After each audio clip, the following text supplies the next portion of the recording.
Olá, primeiro ano! Bem-vindos a mais uma aula. Na aula de hoje, nós iremos falar sobre desigualdades sociais. Como nós já havíamos visto nas aulas anteriores, a sociedade está dividida em estratos sociais, né? Esses estratos que seriam camadas, e essas camadas estão divididas hierarquicamente umas às outras.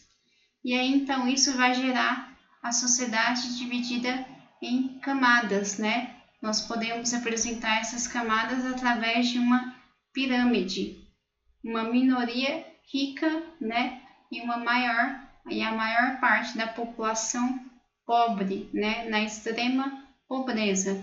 Como nós podemos ver nessa imagem, nós temos prédios muito luxuosos ao lado de casas muito pobres. E aí nós vemos então que as sociedades, né, estão divididas em camadas, estratos sociais e hierarquicamente superpostos uns aos outros. Isso vai gerar então a desigualdade social.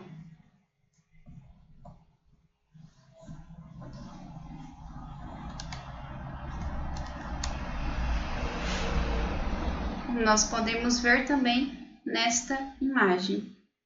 Então vamos dar uma introdução sobre essa desigualdade social. Então, a desigualdade social acontece quando a distribuição de direito é feita de forma diferente, sendo que a maior parte fica nas mãos de poucos, né? E aí nós podemos representar isso através de uma pirâmide. Uma minoria tem muito, né? E uma maioria tem pouco. Então, por esses acontecimentos, existem jovens vulneráveis hoje, principalmente na classe baixa. E aí a exclusão social os torna cada vez mais supérfluos, incapazes de ter uma vida digna, né? A exclusão social está presente na nossa sociedade.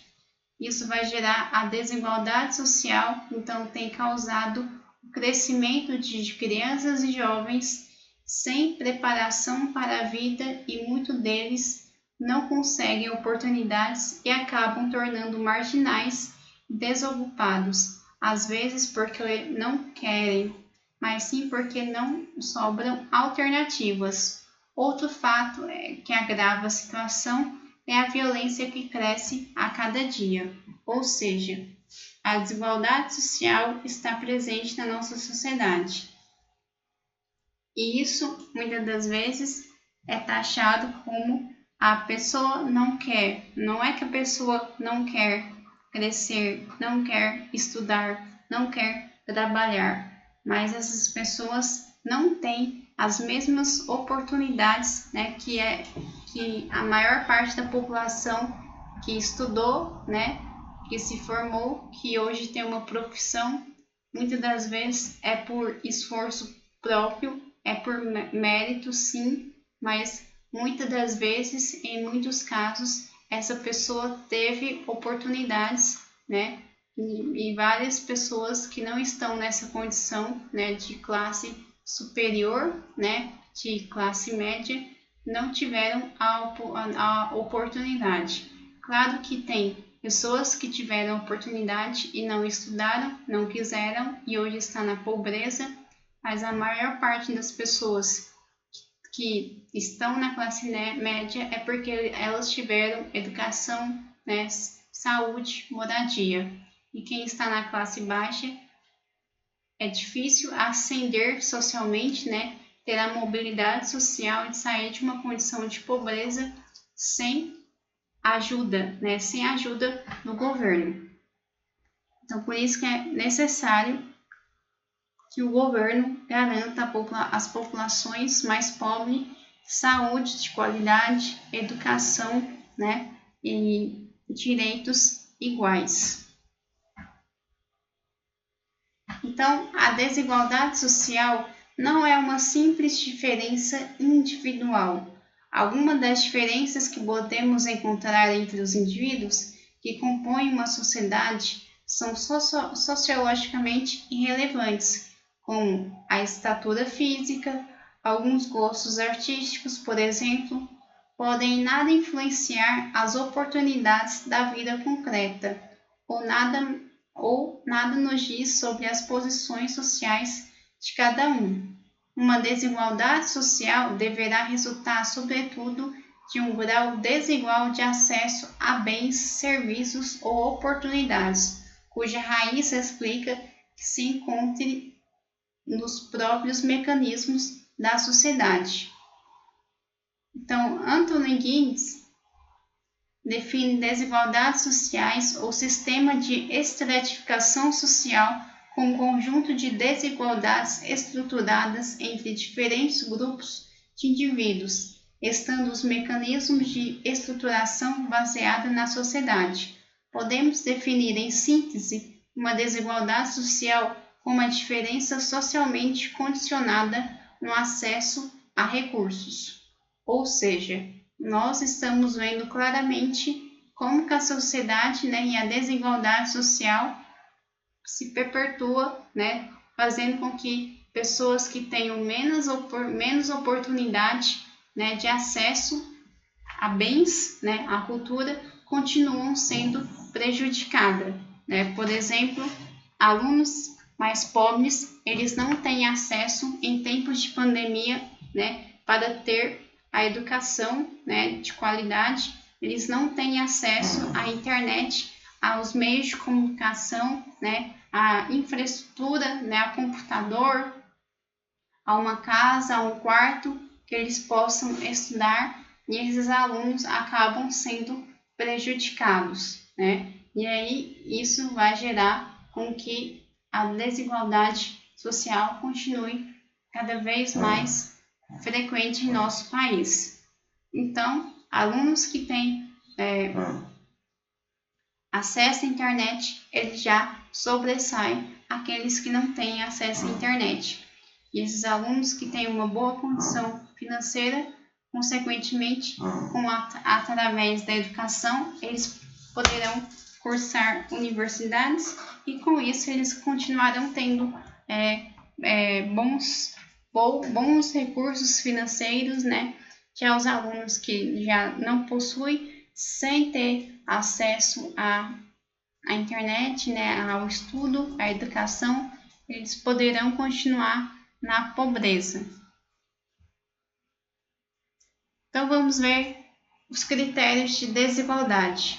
A reunião de um conjunto de características objetivas que permitem atribuir a um vínculo comum a um conjunto de indivíduos, nível de vida ou níveis de riqueza semelhantes, posição determinadas na escala de prestígio e valorização social, níveis de poder, graus de escolarização, acesso ao mercado de trabalho, ou seja, uma série de fatores contribuem para as desigualdades. Conjunto de características subjetivas que moldam uma identidade comum. Normas, valores, padrões de comportamento, atitudes e opiniões políticas, e gostos pessoais, e conjunto de oportunidades de vida idênticos, isso é, existência de mecanismos de tipo coletivo que explicam em grande parte o regime de mobilidade social existente, envolvendo permanência ou transição de grupos sociais para os outros. Ou seja, a mobilidade social muitas das vezes não existe para aqueles que possuem menos oportunidades sociais. Então, nós vamos ver aqui a estratificação social, a escravatura. A escravatura é uma forma extrema de desigualdade, na qual alguns indivíduos eram literalmente possuídos por outros com sua propriedade. As condições legais para a posse de escravos variam consideravelmente consoante as diferenças sociais. Em alguns casos, os escravos eram desprovidos de quase todos os direitos legais, como sucedia no sul dos Estados Unidos. E essa escravatura nós ainda continuamos pagando alto preço por esse fenômeno, né, horrível que acometeu as grandes partes das sociedades. Então, as pessoas que eram escravas, elas foram libertas, mas elas continuaram não tendo acesso, né, a uma saúde de qualidade, a uma educação de qualidade, a um trabalho, né, e aí elas continuaram na pobreza, né, na extrema pobreza. E para que essa situação se reverta, é necessário que tenha uma política, né, a política de cotas, por exemplo. Vamos falar sobre a sociedade de castas, né? A castas está essencialmente associado à cultura subcontinente indiano. O termo casta não é de origem indiana, mas deriva da palavra portuguesa casta, que significa raça ou estirpe pura. Os indianos têm uma palavra única para descrever geneticamente o sistema de casta, mas um conjunto de palavras que se repetem a diversos aspectos do mesmo, sendo as duas mais importantes, Varna e Jati. Há 4 categorias de castas, né? Cada uma com uma posição diferente em termos de honra social.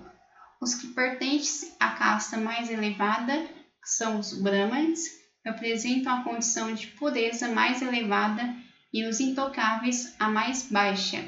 Os Brahmanes devem evitar certos tipos de contato com os intocáveis, e esses últimos é permitido um contato físico com os animais e substâncias consideradas impuras.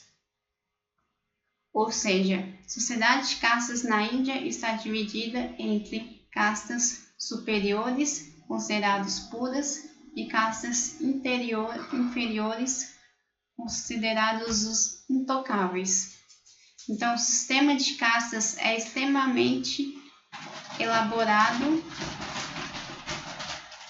e varia na estrutura da região para região, de tal forma que não chega propriamente a constituir um sistema, mas um conjunto de diversas crenças e práticas. O sistema de castas está intimamente ligado à crença hindu, o renascimento. Crê-se que os indivíduos que não se submetem aos rituais e deveres de sua casta renascerão numa posição inferior na posição encarnada. O sistema de castas da Índia nunca foi completamente estático, embora os indivíduos fossem impelidos a se mover entre as castas. Ou seja, o sistema de castas é um sistema que está ligado, né, ao sistema hindu, né? E aí nós vimos também um sistema estamental,